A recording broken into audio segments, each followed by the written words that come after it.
Hey, we're trying to do our best here on this show to go to places that are open, places that are essential, because you don't really think about the help you're going to need when a pandemic hits. All you're thinking about is survival mode, right? And then afterwards it sets in. Where do I go for help? Oh my gosh, I have all these things in I'm dealing with that right now myself. So I wanted to start with being a business that's essential and open. At what capacity, what heightened safety measures are you guys taking to make sure that your guests and those visiting your facility are safe? Yeah, for sure. Thank you, and welcome back. Good to see you. As you experienced, part of our COVID restrictions or safety measures include taking a temperature of anybody who comes on our facility in our campus. We want to protect our youth. Lifeline, we've been in the community for 30 years, and we're still operating with our residential in-house.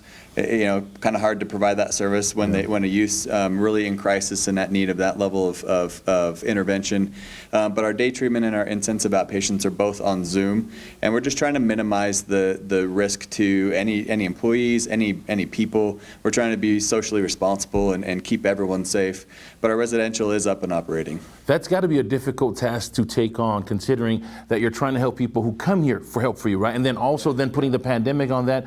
Are you guys getting any extra sessions or making sure that your clients are understanding, calm down, we're all dealing with this together? How do you do that? Yeah, I think the focus has shifted some to just, coping skills and dealing with anxiety. It's a stressful time for families. I think youth, especially the social ones who need kind of that support, we're seeing an increase in depression, suicidality's up, substance use to kind of cope with some of those stressors in a maladaptive ways, that's up. And we're concerned about our community. Lifeline, we work with local youth, and we want to support the Utah families, and so many great families come to us, and honestly the kids are struggling, and so we've really just kind of shifted that focus to helping them learn how to deal with this, and we're all kind of in it together. The pandemic's I'm not an expert in dealing with a pandemic.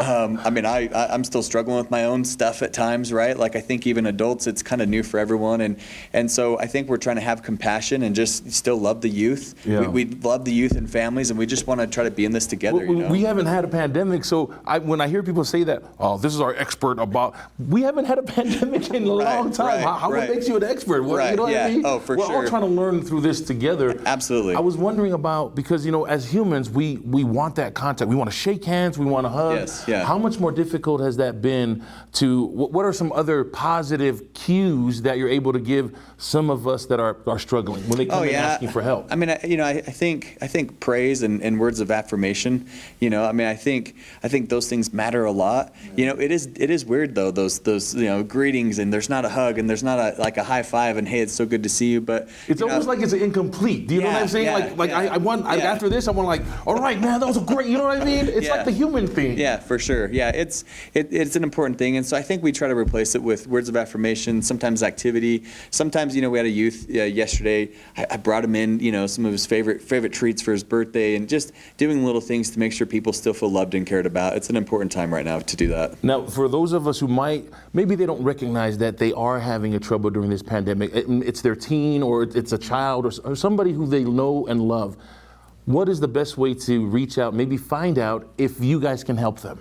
Yeah, our team's excellent. Our intake team, if you call us at 801-936-4000, our team will talk to you about what's going on with your child. If we're not a good fit, we'll try to find something that is.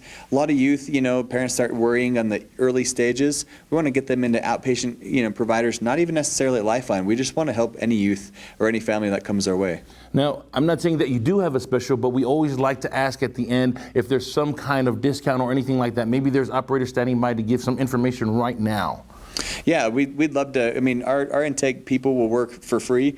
Honestly, they do all the time. Most of our calls, we even just try to find good fits anywhere in the community, and we'll always do that for free. We're just trying to help Utah families. So. Okay, let's give them that website one more time. Oh yeah, lifelineutah.com is where they can find us. Yeah. See, I haven't even gotten a session, and just being here with Dan makes me smile. So we'll do you one better by putting a link onto our website to theirs to make it super easy. Just go to fox13now.com and don't forget to click on the place. All right?